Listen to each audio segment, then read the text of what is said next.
Pues allí vamos.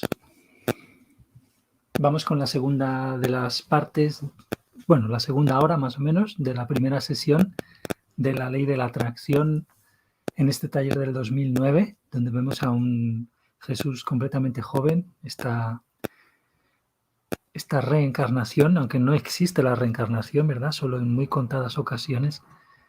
Y aquí lo vemos hace muchísimo más y es increíble cómo madura en tan poco tiempo, ¿verdad? Y aquí ya es muy mayor, de hecho. Bueno, entonces no nos enrollemos. Decir que en el principio del anterior vídeo me equivoqué, dije que había hecho esta traducción, lo que pasa es que, bueno, la he tenido que repasar igualmente cuidadosamente, pero lo que es la traducción automática ya estaba circulando en un PDF de este taller en concreto. Es así. Y luego pues hay que repasarlo. Y la voy a poner en un PDF, bueno, ya está, pero en un PDF algo mejorada, ¿no? Que es lo que vamos a ver aquí. Allá vamos. Bueno, voy a hacer como si empezáramos de cero, por si lo recorto. Buenas, bienvenidos a este vídeo de unplandivino.net. Vamos con la segunda parte, la segunda hora de esta primera sesión del 2009 de la Ley de Atracción por Alan John Miller, Jesús, en Australia. Vamos allá. Bueno, son cosas muy conocidas, ¿verdad? Pero pasa es que aquí en la verdad divina pues ya le terminamos de dar la forma completa y la simplificación definitiva, digamos, con todo el resto de cosas que hemos ido viendo sobre el alma, muy simples. Bueno, vamos para allá. So are we all okay with soul conditioning? So, most of us know the little diagram where we have our soul, so there's our half of the soul. So mine's the male half of the soul. It's my body, disproportionately physical. There's my spirit body, physical body. Okay, and there's my soul, right? Now, what is the real me? Okay, and what is that again? My emotions, passions, desires, longings, beliefs, intentions.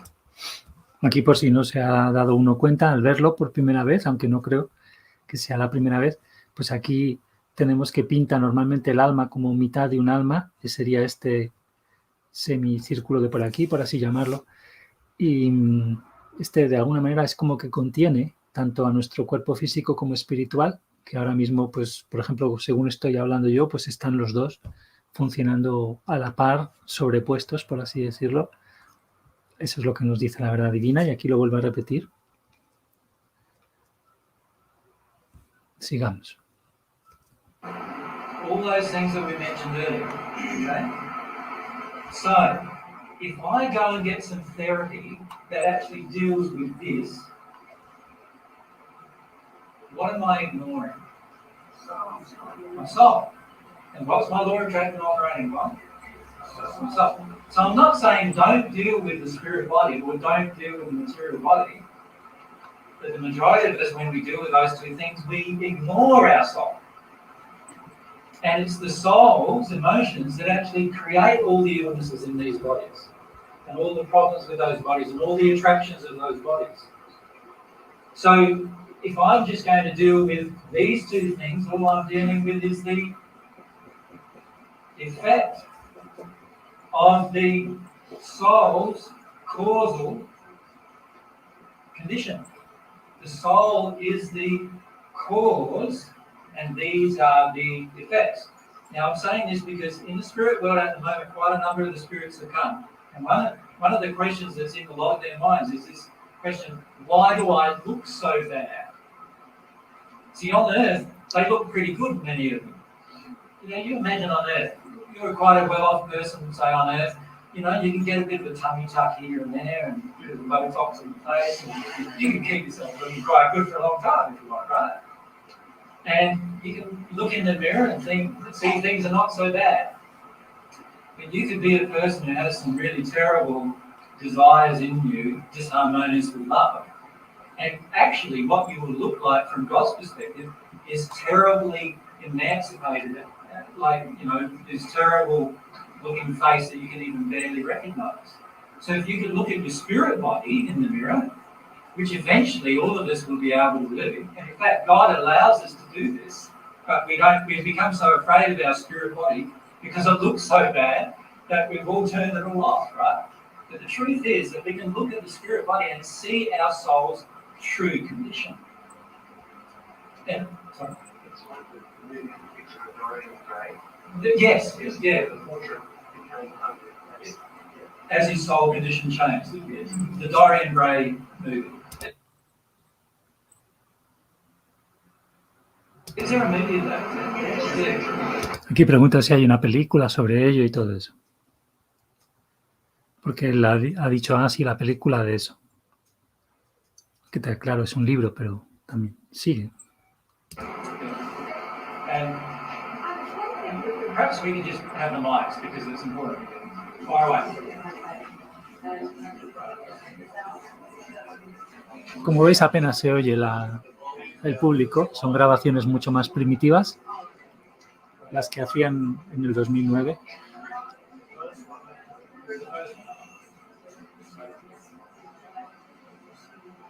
Hay un ventilador aquí en pleno verano, por eso se mueve el pelo y todo eso. Ahí en febrero, como en el hemisferio sur, ¿verdad? Verano, febrero. Pues no sabemos qué pasa ahora.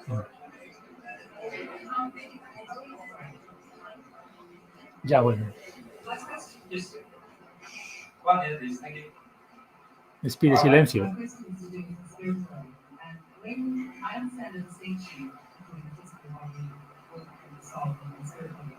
What I don't understand is when you talk about working with the spirit body. Well, you know, when a person maybe lays you down on the table and does some chakra work, for example, whenever you're working with the chakras, you're actually working with the spirit body, not actually working with the material body. So, you know, if you go along to a spiritual healer, how many of you have done that? Gone along to a spiritual healer and they've done some things over your spirit body, they've actually drawn some what they would call energy work, very much spirit body work. So that's what I mean by that. Now, there's no harm in that it can relieve symptoms. Does that make sense? All of those things can relieve symptoms. But your law of attraction is operating on your soul. You relieve the symptom, and what do you think? Oh, I've cured the problem. But have you? No, because the soul needs to change. Did you see? And this is why often we go and get some kind of remedial therapy. We feel good for a week, and then what happens? The same thing happens again. How many of you visit a chiropractor every single month for the last 15 years? You know, why do we do that? Because we're getting the physical body adjusted, right? Getting a remedy, the problem in our physical body, but that's being created by the soul condition. And I'm not adjusting my soul condition, so I'm needing to do it every week. Can you see the problem with this? Jenny, please. Graham and I, during the week, have had hundreds and hundreds of faceless spirits who have no identity and have a difficulty with identity, who've lost or don't know anymore not only who they are or where they are, yeah, but have no form. Yeah. What's actually happened with them is they've had some beliefs on earth that they could avoid the truth, and they're still in this emotional state where they feel that they can avoid truth, and so they're actually avoiding seeing themselves. So the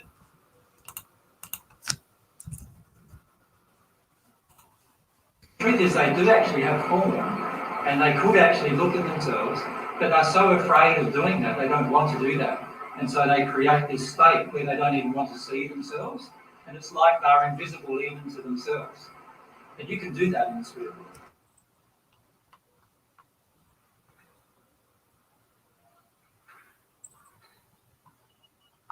And the other thing I wanted to say is that when you go to the therapist, doesn't that in fact put your faith, if you like, in the person and the person's beliefs and things that aren't of God, when we could go to God directly and that would give us the real answer? be released. Yeah. True. True, Jenny. A lot of times going through a therapist doesn't mean we're automatically putting faith in the therapist, though. We may, like, I'm not decrying you getting relief from your physical symptoms. Do you understand? So many of us have physical symptoms for different illnesses and so forth. Get relief for them if you feel you need it, but don't think you've cured them. Because so the way to cure them is to cure the soul condition that created them. Does that make sense? So you need to start working on the soul condition that created these conditions. Then so. Okay, going to a therapist as an initial step so that you can see where you're heading. Is that really not? Anything that lets you access this soul, do. You understand what I mean by that? Anything that you can choose to do in your life now that is going to access your soul, access your emotions, that's going to help you open up emotionally, do it. So it doesn't matter what it is. If it's going to a church, going to a therapist, going to wherever, do it because it's going to open you up at the soul level. Have that focus first. If you're going there just to feel relief from physical body or spirit body pains, if you're doing it just for that, then you are doing it with the wrong focus. And it's going to be a continual thing you have to do over and over again. If you do it with a focus of looking at the soul, because remember, it's our soul condition that our law of attraction is operating upon. All of your physical illnesses are operating upon your soul's condition. So you can go and get relief for physical symptoms if you wish, but if your desire is just to get the relief, rather than to look at what soul condition created this pain, then straight away you're doing it with a motive that ignores the law of attraction. Can everyone see that? It's really important to see that. Can we deal with perhaps a lot of these questions a bit later? Because we'll have a whole section on questions later. There's a fair bit of material we can't discuss here. Aquí les dice que luego la segunda sesión es para las preguntas y ahora le dice que vamos a dejar las preguntas en general mejor para después. And I've only got 1 hour now to do it.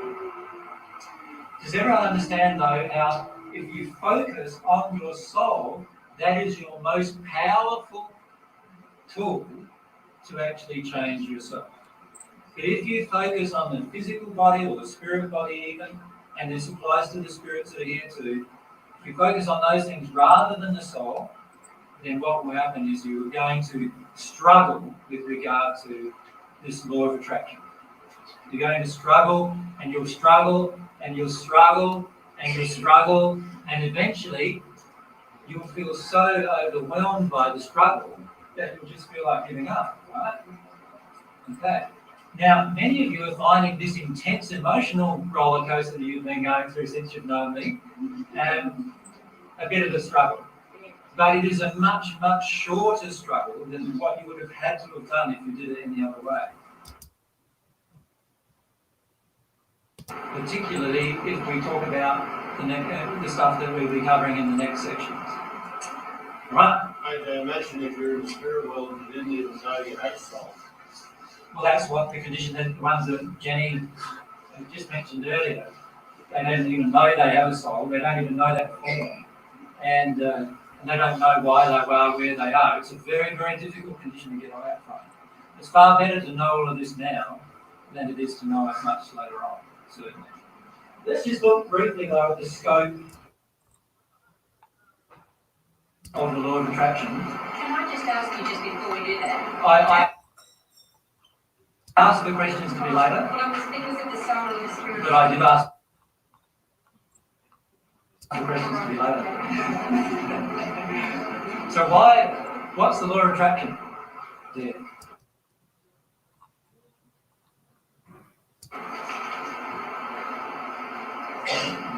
I've said very plainly what I've asked for, and yet I'm still getting some interruptions. What's the law of attraction? What's my law of attraction? There's something in me that gives out the feeling that I'm going to let you get away with not doing what I've asked, isn't there? And there's something within you that feels like you can get away with not doing what I've asked. So look at those law of attractions. Sorry about that, but this is something I had to mention. So we will be hanging out here. Right, now on the page, noted by the I've just said other law of attraction points to remember. Now what I would like, this is where I'd like a bit of participation now, so don't be shy. I would like different people to just read out the one section. Each one of them is indented, so if you want to read out what each one is, and we'll talk about what each one is with regard to that. Who would like to do that first? No one, because I just got told. Fire away.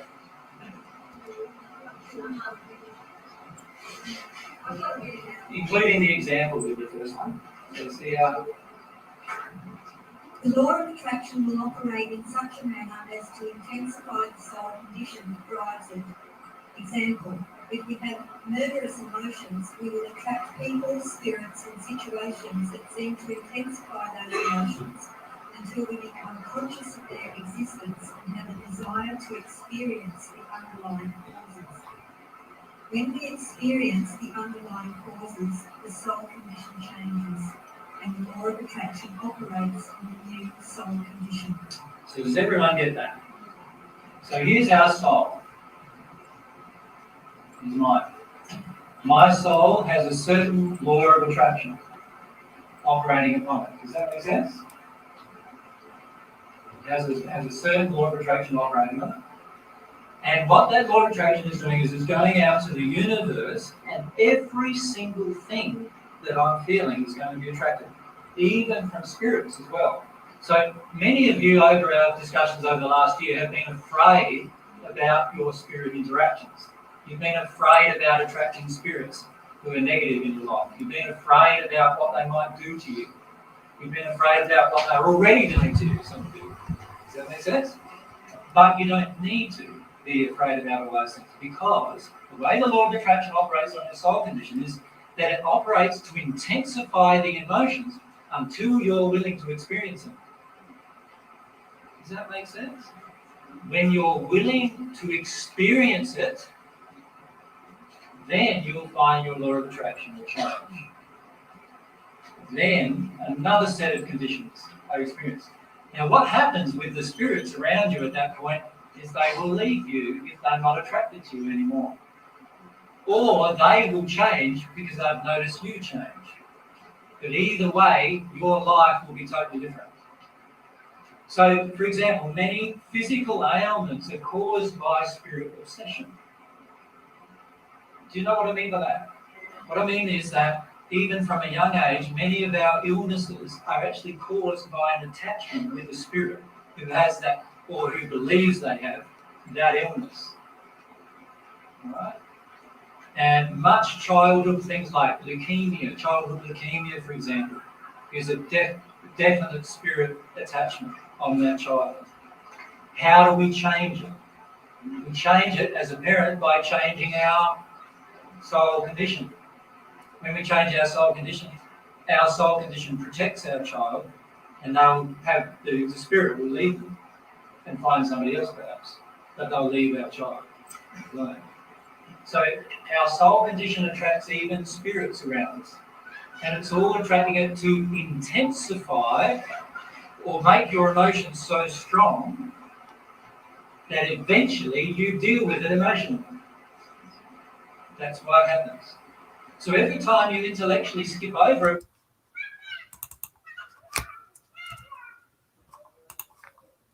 what are you really doing? You're really saying, I'm not going to deal with that emotionally. And you are actually setting up a more intense lesson probably for a later time down the track. And if you want to do that, go ahead. It's not very enjoyable though, is it? Many of you have done that in your lives, haven't you? And not found that very enjoyable. What's the next one?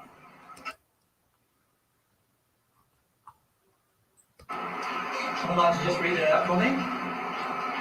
The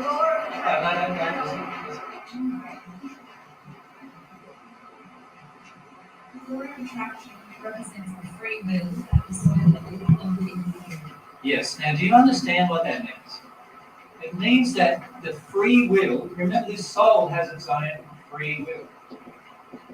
And many people say to me that, you know, when they have a spirit attached to them, they say, I don't want this spirit hanging around me. This spirit's bothering me. It's really causing lots of havoc in my life. I don't want this spirit. And the first thing I say back to them is, yes, you do. Because the law of attraction is operating on your soul condition, and your soul's free will is what's being exercised, not what your intellect is saying, but what your soul is saying. And so it's your soul that's saying you want this spirit with you. And you want it because you're ramping up your law of attraction so that you deal with the emotion that this spirit with you creates. So let's say the spirit with you creates a fear-based emotion. Well, that's because you have fear within you about spirits that you need to let go of. Let yourself let go of it. Let yourself experience it emotionally and let go of it. Can you see how the soul condition operates from your free will at the soul level, not what you think you're exercising your free will to be? Because remember, free will isn't about what you think. It's about what you feel. It's about what your emotional condition, your soul condition is. What's the next one?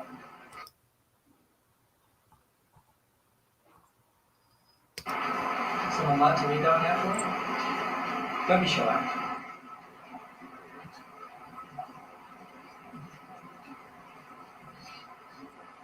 The law of attraction is active in the operation. Never ceases to operate. Works on the soul condition. Yeah. Now let's sit. So here's our soul condition.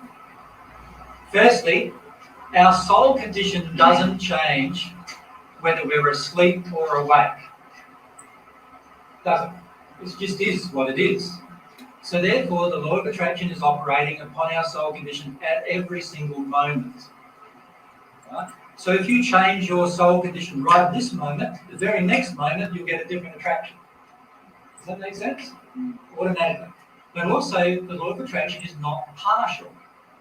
What I mean by that is, it doesn't operate on Joe Blow differently than what it operates on you if you had the same emotion. So if I say, yeah, I seem to just be an unlucky fellow. I was talking to my father the other day. My father's had so many accidents. Like, he just is, you would call him accident prone. And one of my uncles is even worse. You would call him like 9 live accident prone. It's just so accident prone. Now, I am not accident prone. My soul is attracting accidents for some reason. Right? There's an emotion inside of me that causes this attraction. The key is for me to feel the emotion. We'll talk about how to go into the emotion in a minute. The key is for me to feel the emotion that's creating that.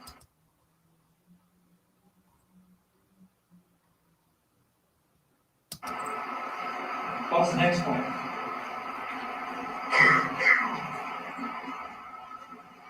Fire away. Good things. The law of attraction is always accepted and famous. It's always accurate, either spiritual or no. Right. This is very important also to understand. You didn't, Carol, last week, 2 weeks ago, you didn't get 3 fines for no reason. Right? The law of attraction is accurate and just operates perfectly every single time. It's very important to understand that with all of our lives. Everything, single thing we're attracting right now, the law of attracting is accurate right down to the minutest detail. Even down to stubbing your toe when you get out of bed in the morning. It's really accurate, right? Even down to every single cut you make when you're cutting up the veggies on your body. It's really accurate. Where it is will even be accurate. In terms of what emotion is and what kind of thing it's related to will be accurate. Everything about it is accurate. It's exact. It's an exact science if we know what it's doing. Very important to understand.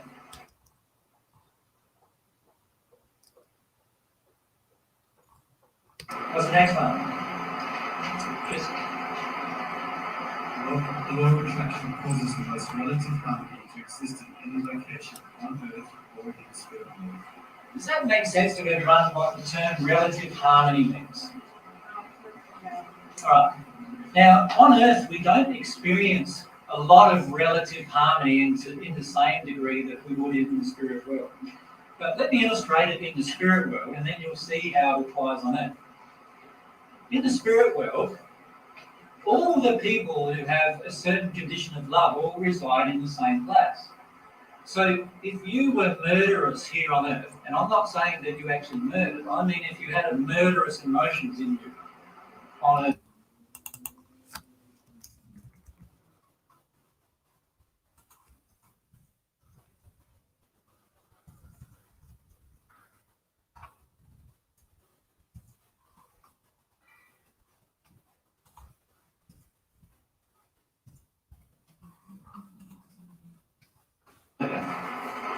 you will be attracted to a place in the spirit world when you pass where all the murderous people go. So all of your neighbours will be murderous. All of your friends, if we could call them friends, will be murderous. Because they'll all be attracted to the same location. Does that make sense? So the reason why that is the case is it's constructing harmony. Can you see why that's harmonious? Because obviously if there was a group of murderers with a group of people who are quite kind and considerate, what would the murderers be doing? Murdering all those people. And in the end, what would be left is all the murderers. And so therefore, it is the most harmony. And so this is the thing to understand about the law of attraction. It's always creating the most harmony. It's creating everything based upon love. And so while we sometimes think of it as not very loving law, and we often become afraid of it, it's actually creating the most harmony in our lives. It's very, very harmonious.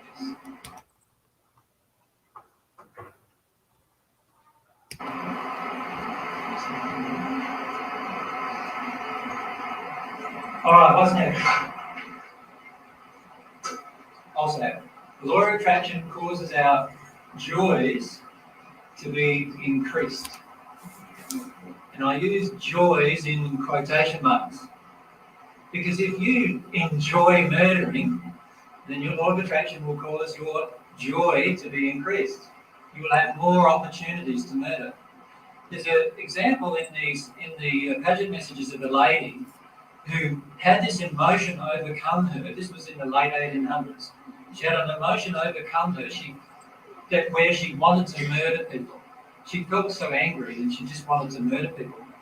The way she was a nurse in a hospital, and she actually admitted to murdering hundreds of people in this hospital. She never got caught her entire life on Earth. And her law of attraction allowed her to be in that place because it was the place that actually was most harmonious with her desire to do what she wanted to do, which was to murder and not get caught. Now, of course, when she passed in the spirit world, she began to see her condition. And she was in a terrible, torturous condition in the spirit world because of her choices. Can you see, though, the law of attraction will expose your joys, even if your joys are disharmonious with love.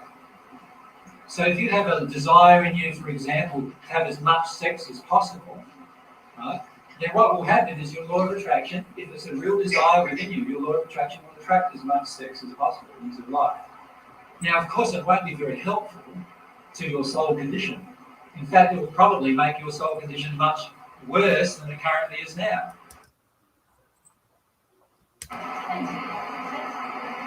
Depends who you're having sex with. That's another discussion. I'm saying if you're having sex with lots of different people. I should clarify. Having lots of sex with one person is fantastic. I won't go into that. All right, so yeah, the key thing is to focus on what's happening with the law of attraction. It will enhance your joys. What's next?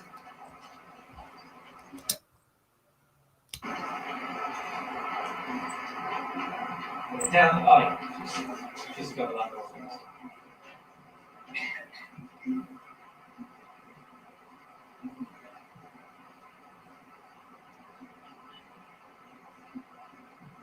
The law of attraction determines emotions and thoughts. It's coming from either ourselves or from outside of ourselves. Now that will do for the moment. What I'm saying there is that sometimes you have thoughts just drop into your mind. You notice that? Well, a lot of times it's the spirit actually dropping that thought into your mind. Now, why did that spirit drop that thought? That thought might be, my kids are going to die today. Or that thought might be, wanting to kill somebody. Or that thought might be, why am I going to cut my wrists? Or, stuff that feels very foreign to you. So-called. The truth is, when we have these thoughts drop in our mind, we need to look at them because they are our law of attraction. There is something in that thought that dropped into our mind that was drawn to us by our own emotional or soul condition. Allow yourself to feel about it. Right? Now, sometimes you will get so scared about some of these thoughts that you'll just want to run from them. But they are very powerful ways of telling you what's going on inside of yourself that you're not aware of. So if you have a thought just drop in your mind, you want to have sex with that person, and it's not your partner, allow yourself to feel about it. Do you follow me? Allow yourself to feel what attracted this thought into you. Let yourself feel about these things, because there's a soul condition that's attracting them into you. Let yourself acknowledge that. Now, I don't want to spend too much time on that section, because the next section is really important. Because what we're interested in doing really is changing our soul condition, isn't it? Can you see that? We want to, on one hand, get rid of all the emotions that are disharmonious with love, because the soul condition with the stuff that's disharmonious with love causes all the painful experiences. So who wants to get rid of all the painful experiences out of their life? That'd be fantastic, wouldn't it? On the other hand, so we go down this way, where we want to get rid of the pain, right? The other way is we want to enhance the pleasure, do we not? Yeah? Would everyone agree with that? Yes. Okay. So, if that's what we want to do, then we want to focus on those two facets of the law of attraction. We want to focus on what gets rid of the pain, and we want to focus on what actually enhances the pleasure. And that's what we want to discuss now. The emotions that are disharmonious with love, the beliefs, the passions, the desires, and the thoughts, the feelings, all the things, the aspirations, the intentions that are all disharmonious with love, are the things causing our pain. And all of the things that are harmonious with love, all of the thoughts, and then underneath all of that, the emotions, the passions, the desires, the intentions, the aspirations that are harmonious with love, all cause the pleasure. Now, if we enhance that even one level further, if I say all the things harmonious with divine love, so this is the disharmony with divine love, and this is the harmony with divine love, causes the bliss or the agony. Okay. If we know that, we can start working with that on two sides. And this is where we need to begin developing our soul in two areas. One area is releasing the error. So the pain is synonymous with the error. And the other is accepting the truth. You follow me? So, I'm here with my soul condition. My soul condition contains all of these emotions, of which some are error-based emotions, which are causing all of my pains, and others are pleasure-based emotions, which are caused by the truth that I already know. And all of us have this within us. There are truths that we have, and there's errors that we have. And if I look at it from a point of view of divine love, then I'm looking at it from God's perspective, not just from a natural love or a personal love perspective. Now, when I start developing that, I realise that obviously the biggest thing that's going to affect both conditions is this thing called prayer. Remember what I'm always saying prayer is.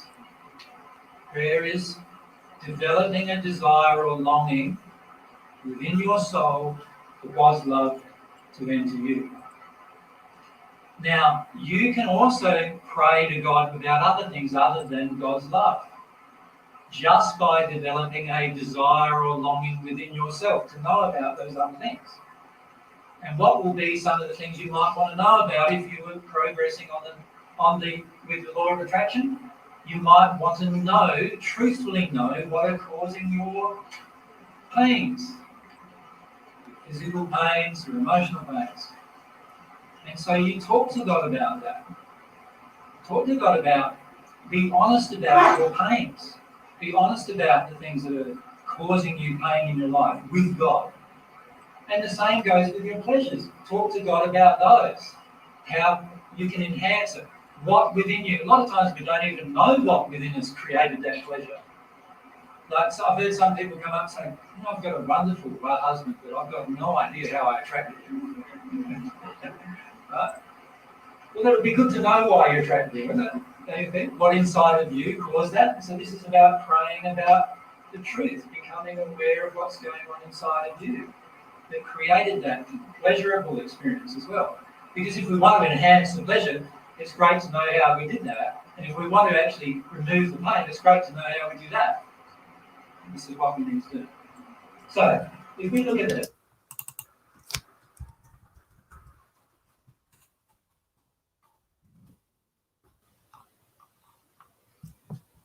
the law of attraction is really great at exposing all of these different things. Now, how does that work? Well, here's you. This is me, I'm a blockhead, so SC means soul condition. So this is AJ's soul condition.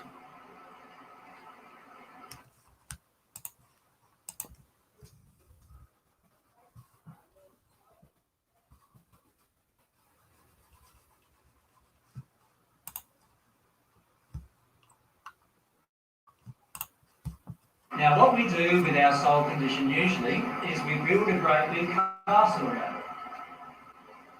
With great big towers for protection, right, all around our soul condition. And then we put a big moat around it. Right? Maybe that should be blue. Aquí dice, debería quizá pintarlo en azul. And then we have all of these things around it, which are all very prickly spikes around it as well. Right. Can you see what we're doing? We're creating our defenses for our castle. And our castle is what God doesn't want us to have. But we started creating these defenses from a very, very young age. We were taught to do this, usually by our parents, but certainly by our environment. So here's our real soul condition, sitting in the middle. God wants to interact with my soul. To do that, what's God going to have to do?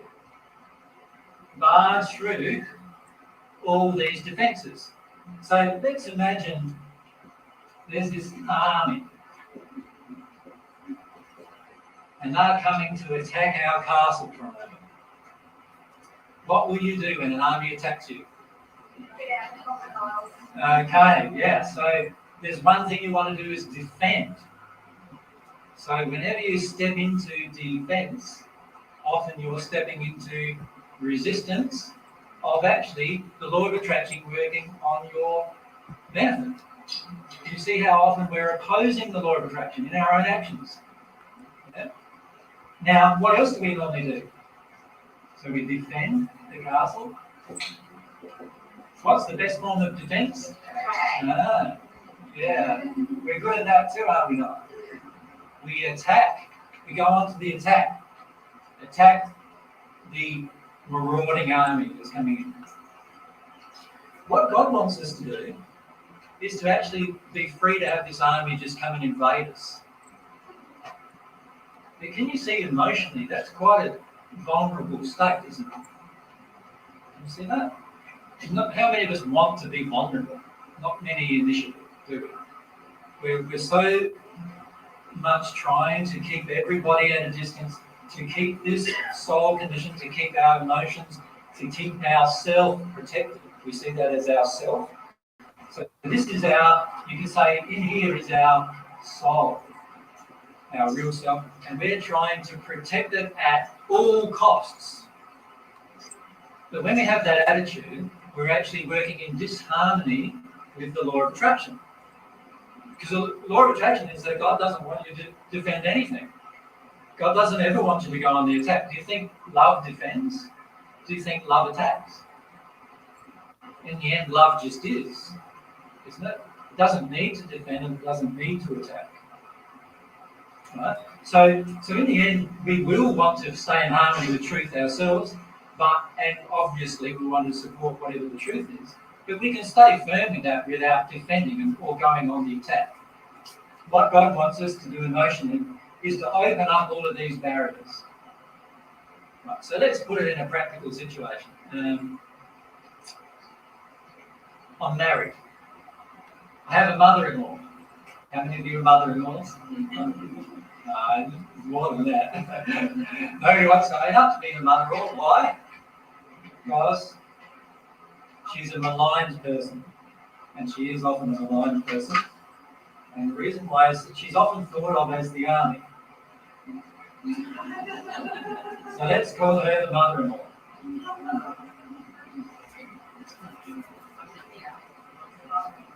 Right? And this man who's married. Every time his mother-in-law comes, he always finishes up having an argument with her or his wife about something. Right? What's happening when he argues? He's defending or going on the attack for his castle, isn't he? What does God want him to do? Just let this person into his life. The law of attraction is operating. The law of attraction brought this mother-in-law into his life, right? To actually help him access an emotion within himself. And he needs to allow that emotion to be triggered. So let's say the emotion is that every time she comes, she just treats him like dirt. And then when he leaves, she gets into his wife about, your mum just treats me like dirt every time she's here. I hate her. What's the emotion in him? He's got some kind of unworthiness inside of him, isn't he? That's attracting somebody who wants to treat him like he's unworthy. And the mother-in-law is just fitting the bill nicely. Because she might have emotions of anger with men, for example, right? And so she's angry with him and always happy every time he comes. Now, if he just allowed her to go through all of his defenses and actually trigger the soul condition, which will be some grief,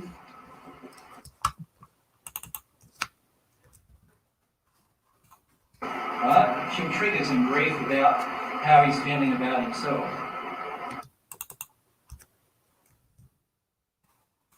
He just cried in front of her,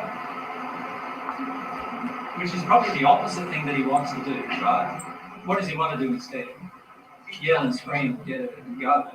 But if he just did the opposite of that, he would probably connect with a causal emotion regarding his own mother. And he'd probably release that. And if he released that, he would no longer even attract her doing it. And she might be exactly the same person, you know, and she might have exactly the same anger emotion within her. But because his soul condition has changed, she will never treat him the same way again. And so then the mother-in-law will be a nice person to him instead of being what he's afraid of. He's afraid of dealing with his own emotion of grief.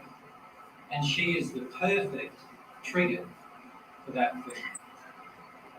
Now, of course, I'm not justifying her emotions. Her emotions are probably one of anger with men, right? And if she allows his anger to trigger her, she might deal with her emotion too. Can you see how the law of attraction is operating for both of them? To help each of them deal with what's going on? Very important to understand.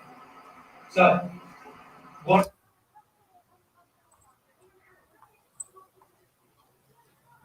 do you do when your castle is attacked?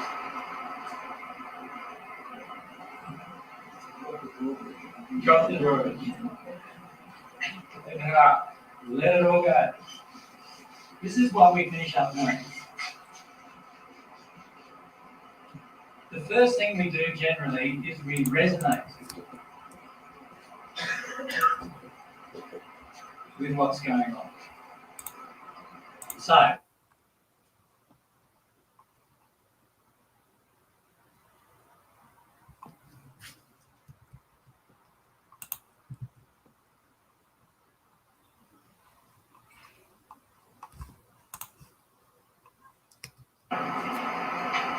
the man with the mother-in-law. The mother-in-law comes and treats him like he's a bastard. Right? Because she has that emotion in her that men are bastards. So she treats him like one, right? So she treats him in that manner. And you know, if he didn't have the emotion in himself that something about himself is bad, he would never resonate with it. Does that make sense? And if he didn't resonate with it, he wouldn't even feel anything. He'd just feel love for her, wouldn't he? Say, oh, there she goes again, treating men like bastards, but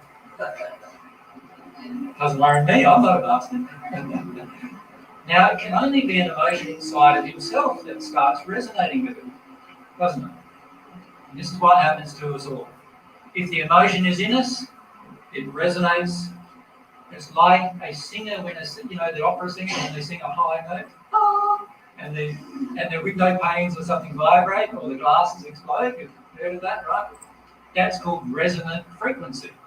And you can think of every emotion within you as has a resonant frequency with a sympathetic emotion outside of you, right? And when that sympathetic emotion outside of you is attracted to you through the law of attraction, this resonant thing goes off inside of you, and you respond. So what do you do then? Well, generally what we do is we step into projection. And the way we project, generally, we go into anger. Or we withdraw.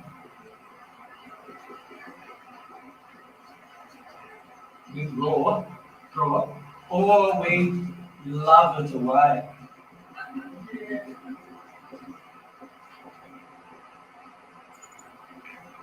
Every one of those is an avoidance. Where blame, there's many others, by the way. I've only listed 3 very popular ones. The most popular 2 are generally these 2. Now, I classify anger as annoyance, mild annoyance, a little bit frustrated. These are all anger-based responses, right? So that's all in anger. Withdrawal is, I'm gone quiet now, right? I'm stepping back from this transaction. I don't want to be involved in this transaction. That's withdrawal. The problem with these steps that we take is that we are now out of living in the power of the law of attraction. Can you see that? If the law of attraction is operated to bring this event into my life, I'm resonating with it. It's great. At that point, this is great. I'm resonating with it. So I'm now in this state where I'm now conscious of what something inside of me is that's in disharmony with love. I'm resonating with it. That's fantastic. What's your next choice? That's the key. Most of the time, our next choice is to go into that. Into actually rejecting what the law of attraction is bringing to me. That's our next choice. Do you want to keep making that choice? So if you keep making that choice, this resonance is going to have to happen again, and again, and again, and again, until we stop making that choice and get into a non-projecting way, which is actually a feeling way, where I'm accepting my own emotions. Does that make sense to everyone? Now, these are really good keys to you. They're telling you, when I'm angry, I'm no longer respecting my own law of attraction. I'm no longer listening to God. I am no longer listening to the messenger of truth. As soon as I'm in that state. Does that make sense? As soon as I'm in that state, I'm no longer listening anymore. Right? As soon as I'm in this state, I'm no longer listening anymore to my law of attraction. As soon as I'm on this state, and what's this state? This is like a state where, you know, somebody starts crying around you. So what you do is you run up to them and give them a hug. There you go. It's not that bad. You know? What are you doing?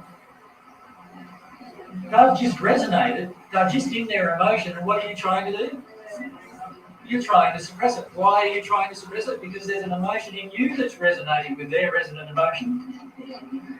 Right? If they're crying, your feelings and grief you do not want to feel. And you're trying to calm them down. You're trying to love them away. And it's not loving.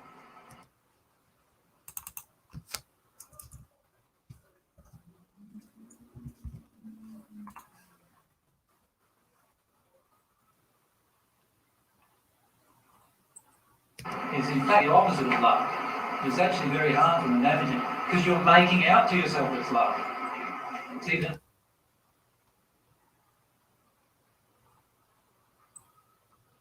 a more damaging thing. It's better to just see it as I'm just trying to calm them down than it is to see it as loving, because it's not loving. If we can leave the questions to after. So, what often we do, and there's lots of other projection type emotions we use, blame, judgment, and so forth. All these other projection style emotions we continue to use because we feel the resonance and then we get frightened. And when we get frightened, what do? We then step away from actually feeling the emotion and we go into this place where we want to make everybody else around me to blame for the emotion. When right at the start, what did we say the law of attraction was? We are getting what we really want. Right at that moment, I am getting what I really want, what I really need at the soul level is coming to me at that moment. And I need to let it happen. I need to actually allow the trigger to occur. So there are so many emotions that you'll feel in this projection phase. Anger, blame, frustration, guilt. A lot of these different emotions are actually your avoidance of the underlying causal emotion. So when I say the causal emotion, that's the emotion that's causing the attraction. Do you follow me? So when we talk about causal emotions, we're talking about the emotions that actually cause the attraction. And if we focus on allowing the trigger, so we usually have an event which triggers us emotionally.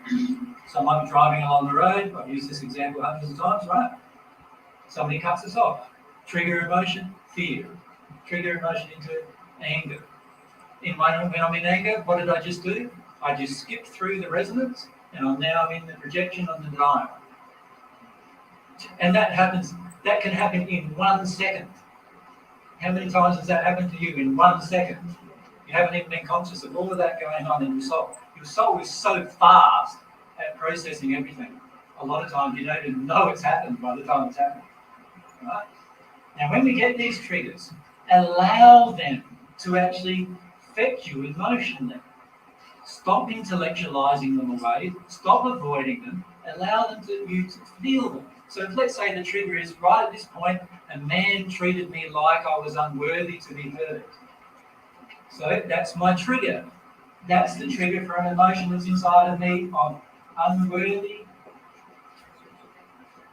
to be heard by a man. Right? Because if it's a man, if it's a woman, then it's unworthy to be heard by a woman. Right? So allow yourself to feel that emotion, then step into that emotion. I'm stepping into that emotion, and now I'm starting to feel some feelings from my childhood, where my father or a major male in my life constantly projected that at me, that I was unworthy to be heard because I was a girl. Right? Now I'm feeling my causal emotion. So my trigger exposes the emotion, and I can step into that emotion and start feeling it. And as a result of that, I can take the next step, which is always related to somewhere in my childhood generally, where I can feel the actual causal emotion. And it's the causal emotion that caused the attraction. So if I release the causal emotion, what will happen to my future attractions? They'll just disappear. Does that make sense?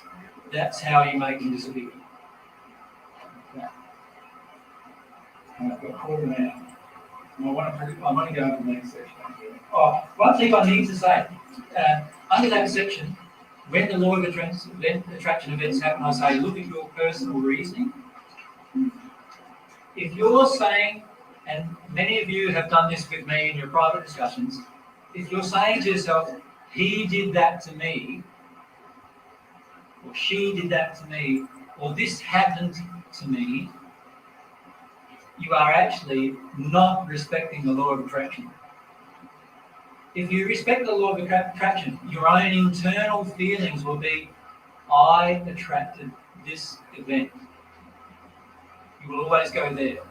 So you won't say, he was a bastard, he did that to me, and he did this to me, and he did that to me. You won't be saying those things anymore, because you will instead be saying, I attracted a man into my life who did this to me. I attracted a man into my life who did that to me. What inside of me caused that attraction? That's what you'll start saying. And that's a very powerful place to be, because who is the only person you can change? Yourself. And when you change yourself, ironically, people around you start changing too. Right? And that's because your law of attraction changes when you change yourself. And you're changing your soul condition. That's when your law of attraction changes. Now, you can also use this law in a very positive way. So I've talked so far in how to use it in a negative way, and so when I say negative, how to actually explore your painful emotions. Does that make sense? So it's the painful emotions that often cause us to not be in bliss or in happiness, isn't it? So you can use the law of attraction to explore your painful emotions in that way. How can you use your law of attraction to explore your pleasurable emotions? And that's what the last section is that I want to focus on. You've heard all heard the statement, I think they said it in The Secret, that you are the creator of your own destiny. That is a truth. That is actually a divine truth. But it's your soul condition that creates your destiny. So if you change your soul condition, you are changing all the future events. It's like dropping a pebble in a pond. When you drop the pebble in the pond, the pebble just doesn't hit the water and then go to the ground and nothing else happens, does it? What happens is you get these ripples going out right to the edge of the pond, and the pebble might have only been tiny, and yet the ripples have felt right at the edge, right? And it's the same with your life. Every single tiny thing that you change in your life at the soul level is like a new pebble being dropped into the pond. And your whole attraction will change as a result of that. Everything will change if you allow it. But these are not intellectual pebbles. These are feelings, passions, desires. So how do we develop them? Well, step one, what does it say? To develop or grow your soul desires harmonious with love. Sorry about that.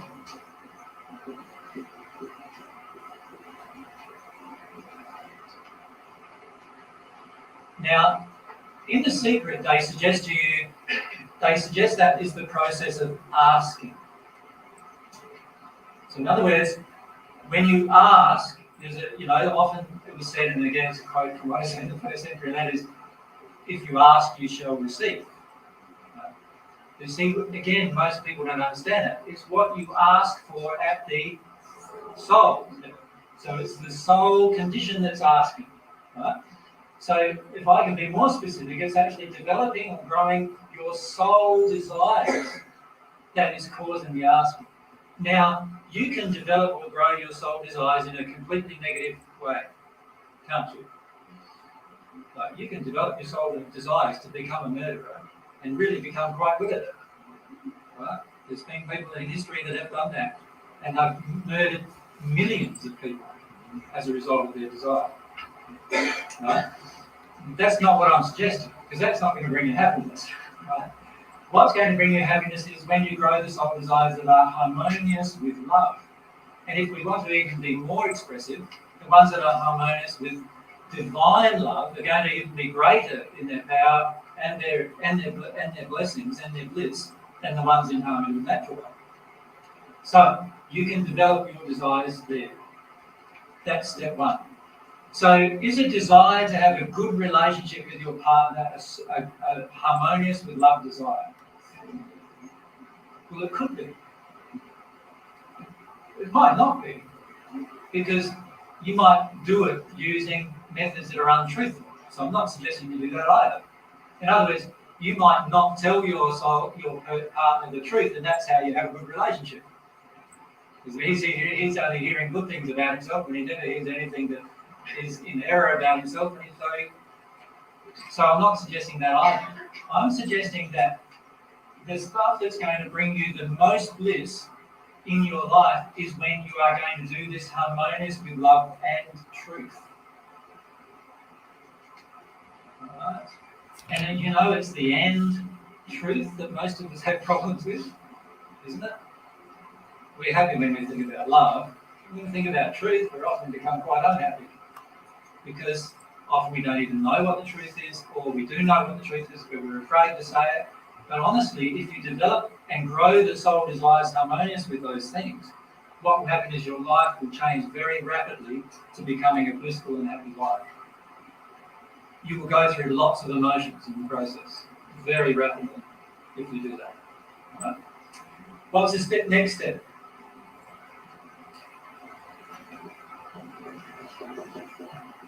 Step 2?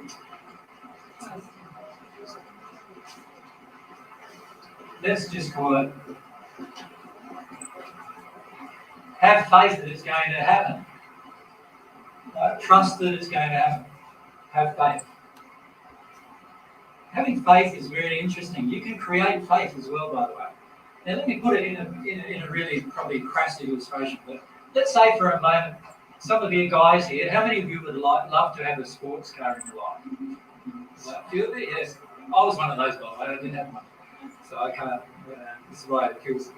Imagine for a moment that you would like to get a new Lamborghini Gallardo. Does anyone know what that looks like? Yeah, a lot of people know, right?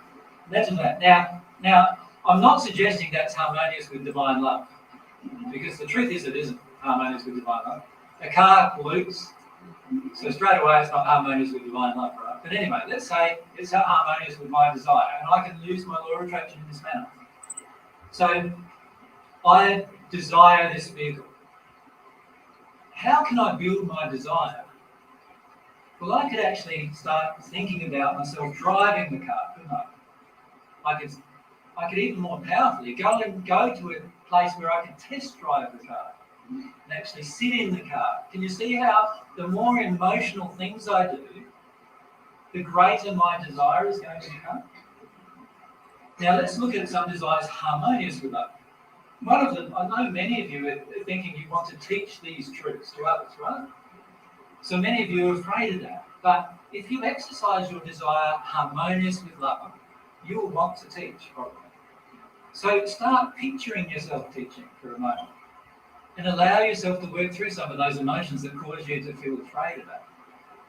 Then actually put yourself in a position where you get 10 people in front of yourself, and you start telling them the truth, and see what happens. Let the law of attraction bring you and refine you in this manner to actually grow this desire.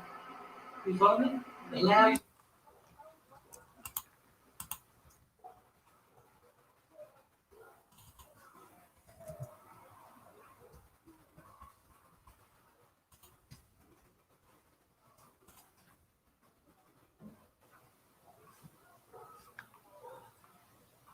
Yourself to follow that. Another desire you might have might be to actually create an environment where people can come to deal with their emotions. So start growing that desire. You might not have any money to do it. And the truth is you don't need any. Because, you know, God's laws don't operate around money. Did we get that? What's money? A piece of paper that man's created for man's economic system. God's laws don't operate around them.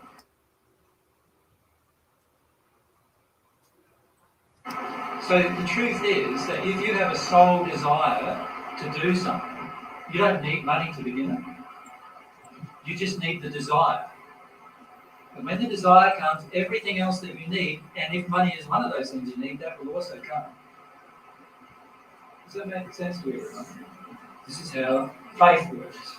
Have faith that this is going to occur.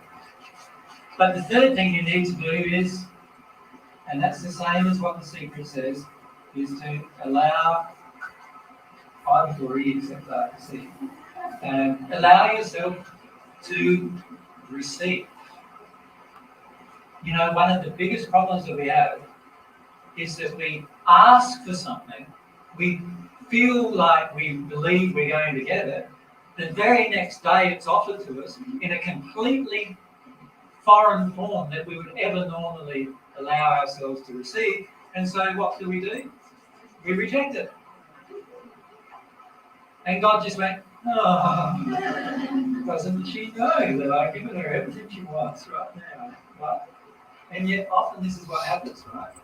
And the reason why is often what God gives us is not in the guise, in the outward appearance of what we think it should be. So, you know, you may be asking for some truth and you may think you're going to get it from me, but in reality, tomorrow, your 3-year-old child may give you that truth. But because it's not coming from the person you wanted it to come from, what might you do? Reject it. That's really sad. See, if we're humble, what we'll do is we'll receive the truth in whatever guise it comes.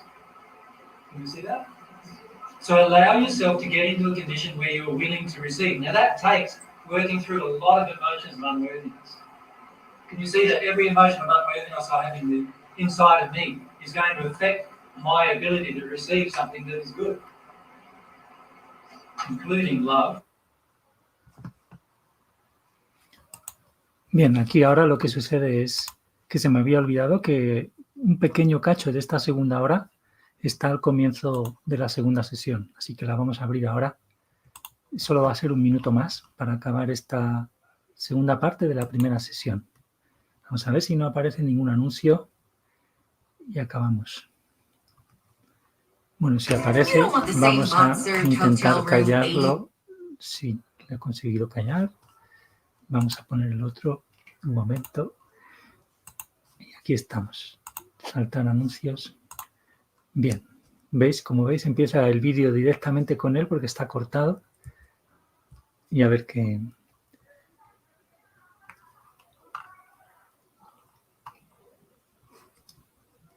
Un momento, que no he puesto esto. Also many other things. Aquí acaba diciendo esto y también muchas otras cosas. O sea, cualquier emoción de estos errores, ¿no? Porque yo, como hizo la oración del amor divino, somos la más grande de las creaciones de Dios. No tiene ningún sentido, ningún error de esos que tenemos ahí muy profundamente grabados en el alma. Y eso va a afectar mi capacidad para recibir algo, ya sea bueno, pero también muchas otras cosas. O sea, perdón, algo que es bueno, incluido amor, pero muchas otras cosas buenas, ¿no? Vamos a seguir. So I need to work through those emotions. But if we do those 3 things and we operate upon our soul condition, then everything will work in a manner that is in harmony with our soul condition getting closer to God. So hopefully from this discussion now, everyone understands how you can use the law of attraction. Is everyone fine with that? So what we'll do after this, we'll have a break for half an hour or so. And then what we'll do is we'll discuss, have personal discussions. You can raise personal issues and questions in your own life about your own law of attraction issues. And we can talk about what's actually happening. And some of you may like to come and sit up with me in a hot seat or maybe and explain some of your law of attraction things and how you might have questions about them or something like that. And we can talk about them more thoroughly. Does that sound right? Good. Thanks for your time. Y aquí, como vemos, pues pasan directamente a la siguiente parte después de media hora de descanso, que lo ha dicho. No está traducido ahí en la transcripción en inglés ni en la que luego está y que he mejorado en español. Bueno, entonces, ahora es curioso también, por cierto, vamos a verlo en las siguientes veces, como en esta segunda sesión empiezan 10 minutos enteros donde no hay transcripción e iremos traduciéndolo, quizá mañana con Clau y con alguien más, e iremos comentándolo quizá también un poco, porque es muy interesante lo que sucede en esos 10 minutos primeros. Tampoco os esperéis grandes maravillas, pero es muy, muy, muy bueno. Y luego, pues en el minuto 11 y pico ya empieza la segunda parte de preguntas y respuestas, bastante práctica también. Y bueno, pues así acaba la primera sesión de Ley de Atracción, el taller del 2009 en febrero. Bueno, pues hasta la siguiente.